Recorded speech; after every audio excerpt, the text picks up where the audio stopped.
suki to ng One News, One PH, pero buti naman at natsyempuhan na kasama natin siya ngayong gabi at Oo makakausap nga. natin. Wala pong iba kundi ang presidente po at political scientist, presidente ng Octa Research at political scientist po na si Professor Ranjit Rai. Good evening, Prof. Good evening, Prof. Magandang Good gabi. evening. Magandang gabi sa inyo lahat. Magandang gabi sa lahat na nanonood at nakikinig po sa atin. Yan. Pwede bang itanong ko yung tanong ng ilan sa mga viewers ng STL, Professor Ranjit, yung tukol doon Yes. sa mga pairing-pairing, paano daw ba na-decide yan? Kung sino i-pair up at meron bang kahit konting karating ng possibility man lang yon na talagang pwedeng sila yung mag-tandem talaga? Yes, I think so. Marami ho kaming pairs dyan sa probe natin. Yung iba commission, yung iba non-commission. So, ang ilalabas namin syempre yung non-commission. So, ito, Okay. isa sa non-commission po to. Meron kaming ibang pairings kasamang iba-ibang mga kilalang politicians natin. At ilalabas rin ho namin yung probe na yon. Pero ito kasing pairing na to, ito yung pinakamalapit sa isa't isa. Dikit na sila ngayon, no? Maaaring maintindihan ng mga kababayan natin na lamang na si Mayor Lenny at saka Senator Raffy. Pero actually kasi may margin of error tayo na plus minus 3%. So talagang tied lang yan. Dikit na dikit. So yan ang kalagayan ng tandem na to. Pero tanda natin hypothetical to. Hindi natin alam kung matutuloy itong tandem na to. Syempre hindi naman to ang lalabas sa eleksyon natin. Matagal pa yung eleksyon natin. Ito ay indikasyon lang, no? Nagta-tighten yung race. May mga alternatives na from VP Duterte. Tanda si VP Duterte kasi nag-ano na siya nagsabi na siya na tatakbo siya. So buong year last year talagang lahat ng tandems tambak, no? Etong specific tandem na to between 15 to 25 percentage points ang lamang ng Sara Duterte, Amy Marcos na tandem. Ngayon, dikit na. So, may nangyayari sa bansa. Pag tingnan nyo yung political map, tingnan nyo naman ito yung breakdown per area sa NCR. Yeah. Lumalabas na Robredo Tulfo ang nangunguna dito, no? Tingnan nyo yung tambak 56% to 22%. 22% sina VP Duterte at saka Senator Marcos. Sa balance Luzon, 61% po si Robredo Tulfo. Sa Visayas. kabila naman, si VP Duterte at saka Marcos, 23%. So, makikita nyo yung balance Luzon at saka NCR, mas dilaw, mas pink, mas nagilin, no?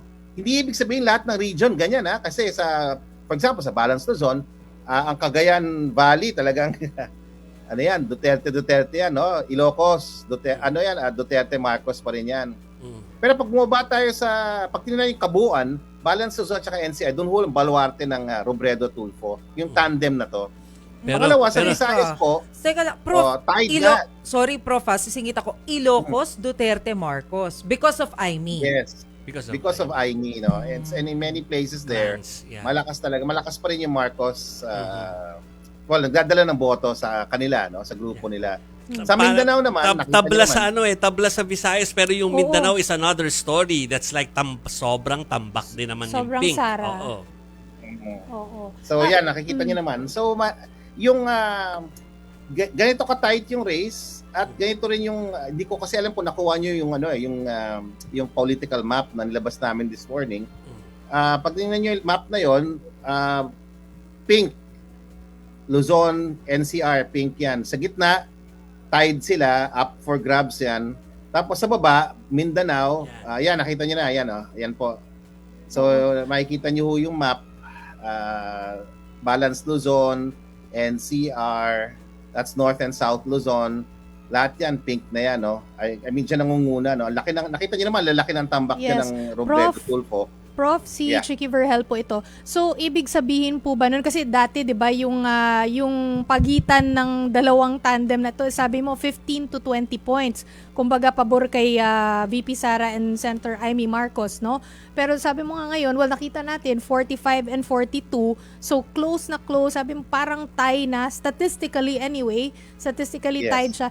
Ibig sabihin ba nito ay nag-strengthen yung Raffy Tulfo and Lenny Lenny tandem o nag-weaken yung Amy and Sara tandem? Okay, pag titingnan natin over the last 12 months, definitely nag-strengthen ang Robredo-Tulfo tandem kasi tambak nga sila whole of last year 15 to 25 points ang lamang ng Duterte Marcos. Ngayon, humabol sila. Pero kung quarter to quarter, parang humina ng konti, no? Yung kay Mayor Lenny at saka Senator Raffy. Kasi nung first quarter, ito yung numbers, Duterte Marcos, 40%. Robredo, Tulfo, 44%. So doon makikita mo talagang may lead sila doon. Noong first quarter of 2026. Pero yung lead na yan, wala na. Technically tied na sila ho. Dikit yung laban. Pero ibig sabihin competitive yung 2028 race natin if the elections were held during the survey period na July 4 to 11. Yeah. Pero yung battleground, Visayas po. Ayun. Okay? Marami pa hong undecided, no? Naghahatid. Yeah, well, Oo. it's more than 10 percentage points, no? Oo. Yeah. So 8% ang nagsasabing wala silang sasagutin. Don't know. That's 12 percentage points. Or 12 points, 12% pala, sorry. 13%. So about 13% are still undecided. Pero So ganyang kadikit, may undecided ka pa, it's a close competition. Pero Prof, ano po yung wisdom? Bakit natin ginawa na yung ating study ay tandem? Kasi di ba usually, ito nga pinag-uusapan namin ni na Jovi at saka ni Chiki kanina, usually kapag bumuboto kasi tayo, di ba, hindi naman tayo masyadong conscious kung magkasama sa isang party, yung president and vice president, or kung magkahiwalay sila. So ano po yung wisdom behind this study na tiningnan natin yung numero kung tandem-tandem ang labanan? Okay. So, siguro, klaruhin ko lang, before we release this, day before yesterday, meron na po kaming one-on-one between Lenny Robredo and VP Sara Duterte. Sa one-on-one, lamang ho si VP Sara ng 9 percentage points. So, halos dumidikit na rin. So, naintindihan nyo, last year, wala akong lumalapit kay VP Sara na ganun numbers. Lahat ho, nasa, yun nga, 20, yung iba nga 30, 40 points ang lamang ni VP Sara. Ngayon ho, dikit na sila, whether it's on the one-on-one, VP Sara, Mayor Lenny, and the difference is only 9 percentage points, or the tandem po, where lamang ng konti, no? Sila VP Lenny at saka si Senator Tulfo. So yun, we're testing different combinations. Ang ibig lang sabihin natin, wala nang narrative na, alam mo yun, invincible, inevitable. Wala nang narrative na isang grupo lang ang likely mananalo. Right now, the country is moving in different directions. On Luzon and the NCR completely moving in a different direction. A direction na it didn't seem to show or didn't seem to go to last year, the whole of 2025. So, which means na kahit matagal pala ang ating election, marami na sa ating mga voters naghahanap na ng mga alternatives beyond the Duterte brand, no? Yeah. Okay. So ang yun na nga no, na-describe ni Professor Ranjit yung yung mga possibilities nationwide kung ano na yung iniisip ng mga botante sa ngayon. Parang regional yung pinag-uusapan natin pero meron din portion yung inyo pong survey na natignan nyo rin yung socio-economic class. Yes. Pero parang doon pantay din, hindi ba, na yung A, B, and C at saka yung class, yung lower classes ay parang hati, no? Yes. Talagang may Duterte, tas meron pa ring pink doon sa mga yon. Yeah. Yeah, that's correct, no? I mean, parang more or less pantay-pantay, no? VP Sara Duterte is getting from the young, from millennials, Gen Zs, no? Both Lenny and Rafi are also getting support from these very big voting blocks in terms of age groups, no? Yung millennials and yung Gen Zenials, no? Millennials and Gen Zs, they comprise nearly more than 50% of the vote, and both groups are getting votes. Siguro ang pinaka important way to differentiate is regional yung vote. So magiging Regional yung vote. So lahat ng mga regions 9, 10, 11, 12 kay VP Duterte yan, mukhang solid na solid. Hindi siya hindi siya bumababa doon, pataas ng pataas nga. In fact, nagma-max out na siya doon eh.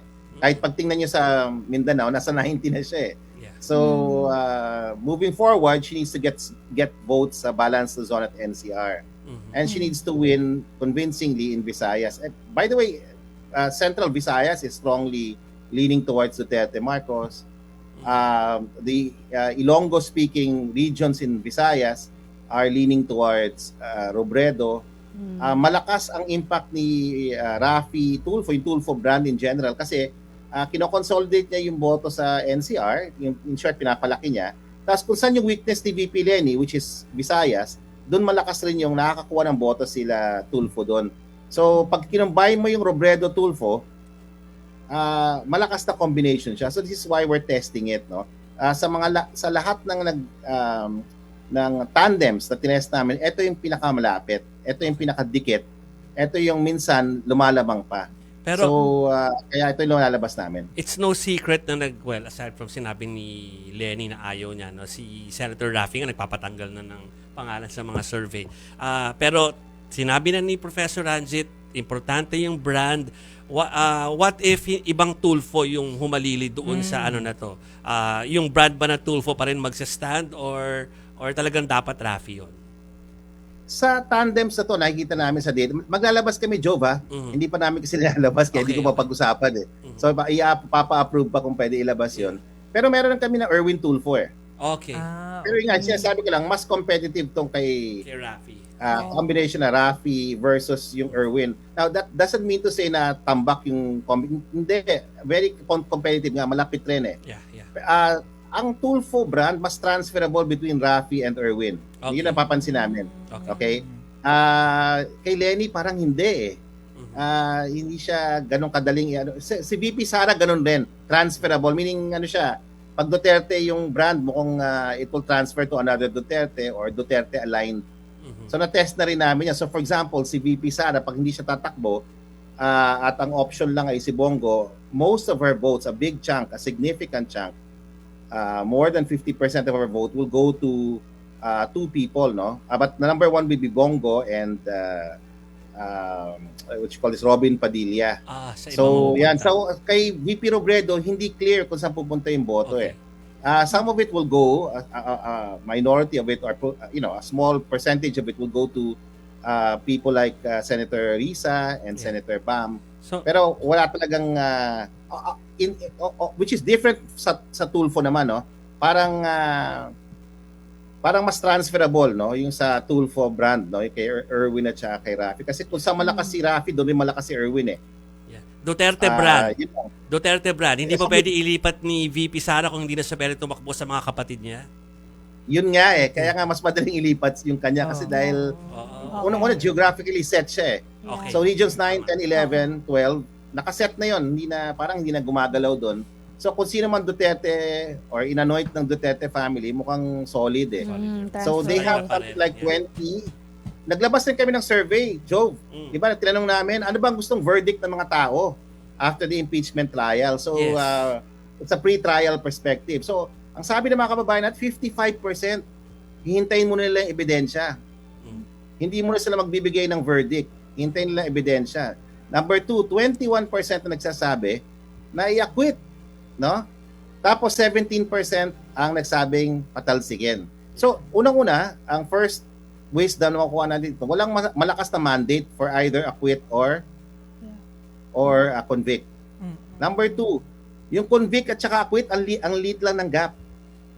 Number 3, most Filipinos are willing to wait. And that's why the impeachment process and the impeachment trial is important. But number 5, pag tinignan mo kung sino yung 21%, geographically placed siya most of them can be found in Duterte strongholds. So baka pwede natin sabihin yan yung kanyang hardcore, 21%. Prof, Tama ba? So yan yung 21 to 25% yun ang hardcore vote na hindi na malilipat. And that's a significant vote. Okay. Support for VP Duterte. Prof, balikan ko lang yung tandem survey mo. Mabilis lang po, no? So I guess safe to say na hindi naman to predictive of 2028 Yes. election results, no? Pero what can we take away from this survey po? Maliban po dun sa, of course, wala ng invincibility na nasabi po ninyo kanina. Well, that the elections of 2028, Filipino voters are looking for alternatives. They have already, at some level, decided to choose different tandems, and there are different tandems kasi in our probes. So the Filipino voter is looking for a future leader, no, or future set of leaders. There used to be one dominant tandem or one dominant group, but now it seems that the Filipino voter is looking for alternatives. So that's one. That's good for democracy. Number two, yung race, no, used to be dominated by one group lang, and now it's become very competitive. So it's again something that we can reflect on, di ba? Third, and most importantly, ito hindi predictive, hypothetical to. Hindi naman natin sigurado magkakaroon ng two tandems lang wala pa ata tayong nakikitang ganon in post EDSA since 86 na one-on-one, no, or one group of one tandem versus another. So this is hypothetical. Fourth, if there's 2 or 3 or 4 tandems, it seems it will favor VP Duterte because her own votes are concentrated, consolidated.